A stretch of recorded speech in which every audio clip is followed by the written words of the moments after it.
मराठी नववर्ष गुढीपाडव्याच्या निमित्तानं श्री साईबाबा संस्थान employees credit cooperative society limited Shirdi यांच्या वतीनं सोमवारी शिधावाटपाचा कार्यक्रम उत्साहात पार पडला।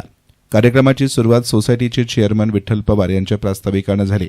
याप्रसंगी रणरागिनी महिला मंडळाच्या अध्यक्षा धनश्री सुजय विखे पाटील यांच्या हस्ते शिधावाटप करण्यात आला। कार्यक्रमाला शिर्डीच्या नगराध्यक्षा जयश्री थोरात, उपनगराध्यक्ष अभय शेळके, साई संस्थानचे उपमुख्य कार्यकारी अधिकारी भीमराज दराडे, नामदेव ठोंबरे दाभाडे, मंगला वराडे, संदीप कुमार भोसले, प्रज्ञा महांडुळे, रोहिदास माळी, रामनवमी उत्सव कमिटीचे अध्यक्ष संजय शिंदे आदींसह मान्यवरांची उपस्थिती होती। सोसायटीचे चेअरमन, व्हाईस चेअरमन आणि सर्व संचालक मंडळी याप्रसंगी हजर होते। याप्रसंगी चेअरमन विठ्ठल पवार यांनी विखे कुटुंबियांकडे सोसायटीसाठी स्वतंत्र इमारत उभारण्यासाठी सहकार्य करण्याची मागणी केली। श्री साई संस्थान एम्प्लॉईज सोसायटीच्या मराठी नूतन वर्ष गुढीपाडव्यानिमित्त शिधा वाटपाच्या कार्यक्रमाला खरं तर मी दादांना आमंत्रित केलं होतं, परंतु त्यांच्याकडे केरळची जबाबदारी असल्यामुळं दादांनी ताईंना या कार्यक्रमाला पाठवलं। निश्चितच हा कार्यक्रम साजरा करत असताना आज जास्त लग्नतीत असल्यामुळे बरेच सभासद अनुपस्थित आहेत। निश्चित हा कार्यक्रम त्यांच्यासाठी आहे आणि आमचं संचालक मंडळ आल्यानंतर जे परिवर्तन झालं, हिंदू धर्म संस्कृतीप्रमाणे नूतन वर्ष गुढीपाडवा हा साजरा केला जावा ही संकल्पना संचालक मंडळासमोर मांडल्यानंतर सर्वांनी होकार दिला आणि ही गुढीपाडव्याचं आमचं दुसरं वर्ष आहे।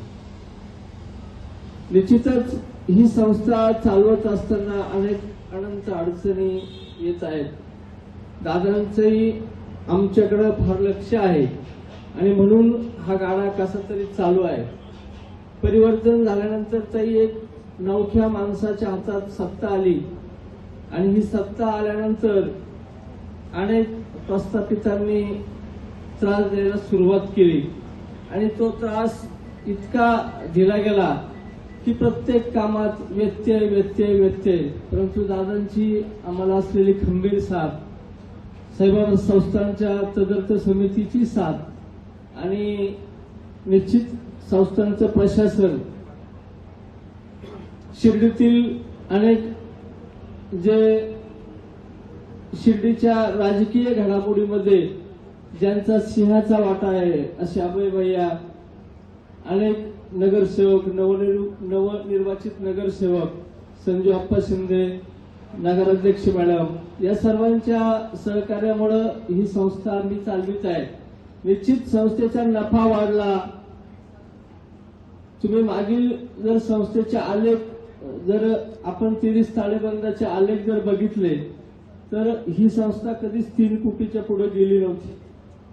परंतु चांगला कारभार करत असताना अडचणी येतात आणि त्या अडचणींना आम्हीही सामोरं जात आहोत। परंतु दादांचं सहकार्य आम्हाला आहे। संस्थानचे कार्यकारी अधिकारी गोरक्षजी गाडीलकर साहेब, दराडे साहेब, दाभाडे साहेब, प्रशासकीय मंडळ या सर्वांच्या सहकार्यामुळे ही संस्था चालू आहे।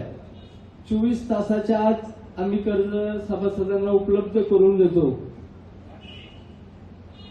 गुढीपाडवा, दीपावली, शालेय बक्षीस वितरण, तसेच मकर संक्रांत असे अनेक वेगवेगळे उपक्रम सभासदांसाठी चालू आहेत। सभासदांना अपघाती आणि नैसर्गिक विमा 10 लाख रुपये इतकी रक्कम आपण सभासदांच्या वारसांना देत आहोत।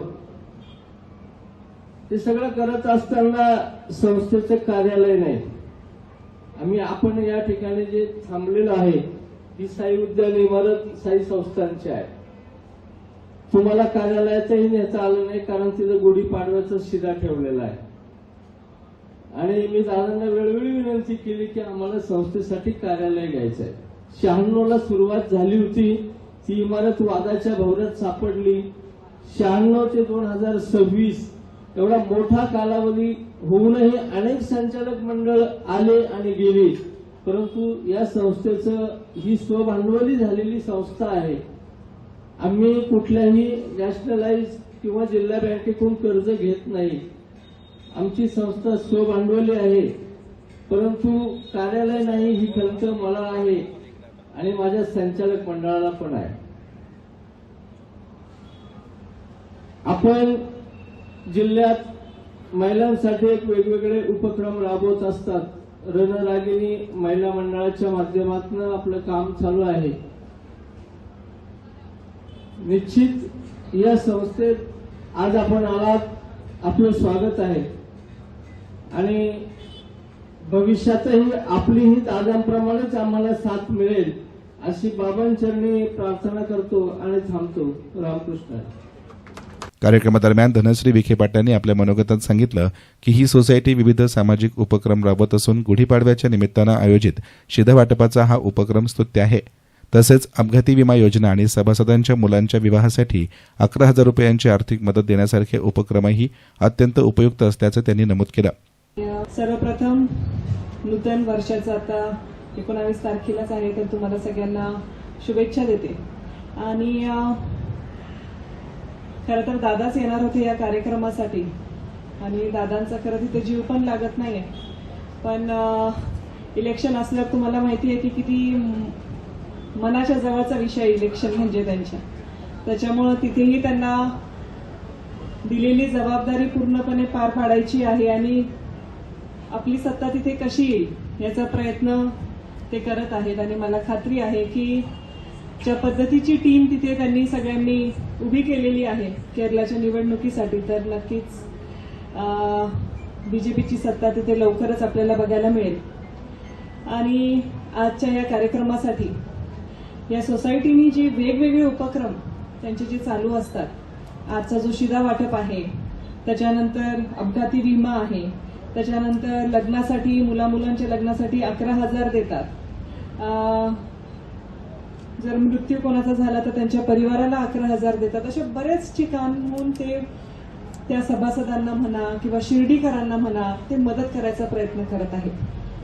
म्हणून या सोसायटीचं काम खूप छान पद्धतीने चालू आहे आणि मला खात्री आहे की आता तर वर्षाची सुरुवातच होणार आहे पाडव्याला, तर वर्षभर अजून खूप छान छान योजना जेवढे पण सभासद आहेत त्यांच्यासाठी आणणार आहेत आणि त्यांना जास्तीत जास्त सुविधा कशी उपलब्ध करून देता येईल याचा प्रयत्न ते अजून करत आहेत. तर मी त्यासाठी त्यांना खरं शुभेच्छा देते आणि ह्या जो शिधा वाटप आहे यासाठी सुद्धा त्यांना शुभेच्छा देते. आणि आज खरं लोक कमी आहेत कारण गर्दी लग्न आहे आणि आम्हाला पण तिथे पळायचं आहे. बरेच फोन येत आहेत तिकडनं आणि आपल्या शिर्डीतले चांगले चांगले लग्न आहेत, त्याच्यामुळं अर्ध्याच्या वर लोक तिथे आहेत. तर आता मला खात्री आहे की हा कार्यक्रम झाल्यावर प्रत्येक जण लग्नालाच जाणार आहे. तर मी पुन्हा एकदा या पूर्ण सोसायटीच्या टीमला त्यांच्या कामासाठी खूप खूप शुभेच्छा देते आणि ते मला आमंत्रण दिलं, सत्कार केला त्यासाठी धन्यवाद. थँक्यू. धन्यवाद. कार्यक्रमाचे आयोजन उत्तम प्रकारे पार पडले असून उपस्थितांनी या उपक्रमाचे कौतुक केले. त्याच्यात त्यांनी सांगितलं की ज्यांच्यासाठी हा कार्यक्रम ठेवला ते बऱ्यापैकी लग्न समारंभामध्ये गुंतलेले आहेत. पण विठ्ठलराव, मी तुम्हाला एक सांगतो, मी बी माझ्या डोळ्यासमोर हे चित्र येतं. तुम्ही ज्या ज्या वेळेस कार्यक्रम घेतला त्या वेळेस गर्दी कमी असते, पण तुम्ही याची मोठी काळजी करायचं काही काम नाही. कारण असाच प्रसंग ज्यावेळेस तुम्ही फॉर्म भरला होता त्यावेळेस सुद्धा तुमच्या मागे कोणी नव्हतं, तरी तुमचा पॅनल निवडून आला. म्हणजे तुमच्यावर प्रेम करणाऱ्यांची संख्या जास्त आहे, ही गोष्ट लक्षात घ्या. बऱ्याच जणांना ओपन येता येत नसेल, पण तुमच्या कामाची पद्धत, तुम्ही ज्या पद्धतीने विश्वास संपादन केला, ज्या पद्धतीने तुमचं कार्य चालू ठेवलं, त्या कामाची पावती म्हणून लोकांनी त्या ठिकाणी तुम्हाला निवडून दिलेलं आहे. अनेक ठिकाणी तुम्ही बघा, मला पण वैयक्तिक तो अनुभव आहे की गेल्या अनेक वर्षापासून राजकीय जीवनामध्ये गर्दी होईलच, त्या कार्यक्रमाला पूर्ण खुर्च्या भरतीलच असं काही नाही. तसाच अनुभव सुजयदादाला आहे, तसाच अनुभव नामदार साहेबांना आहे. पण लोक सातत्याने मतदान करत असतात आणि पाठीमागे उभे असतात. त्याच्यामुळे तुम्ही काळजी करायचं काही काम नाही. आणि जो आलेख तुमचा उंचवत चाललेला आहे, जे डिपॉझिटच्या माध्यमातून तुम्ही सांगितलं, जे काम तुम्ही करताय, निश्चित तुमचं काम वाखाणण्याजोग आहे. आणि असंच काम ज्या पद्धतीनं तुम्ही करत आहात, संस्थांचे सर्व आमचे गाडीकर साहेब असतील, सर्व बाकीचे अधिकारी असतील, दराडे साहेब, दाभाडे साहेब, अनेक अधिकारी असतील, कर्मचारी असतील आणि संसदेचे सगळे सदस्य असतील, या सर्वांना घेऊन एकत्र जात असताना तुम्ही ज्या पद्धतीनं सुजयदादांवर विश्वास टाकला, नामदार साहेबांवर विश्वास टाकला आणि त्यांचं वेळोवेळी मार्गदर्शन घेतलं. अनेक लोकांनी तुम्हाला वेगळं काही येऊन सांगितलं असेल, पण त्या ठिकाणी तुम्ही ज्यावेळेस दादांवर साहेबांवर विश्वास टाकला, निश्चित तुम्हाला त्याची प्रचिती तुम्हाला बघायला मिळत आहे. एस्तान मीडियासाठी कॅमेरा पर्सन साई सुराळे, शिर्डी.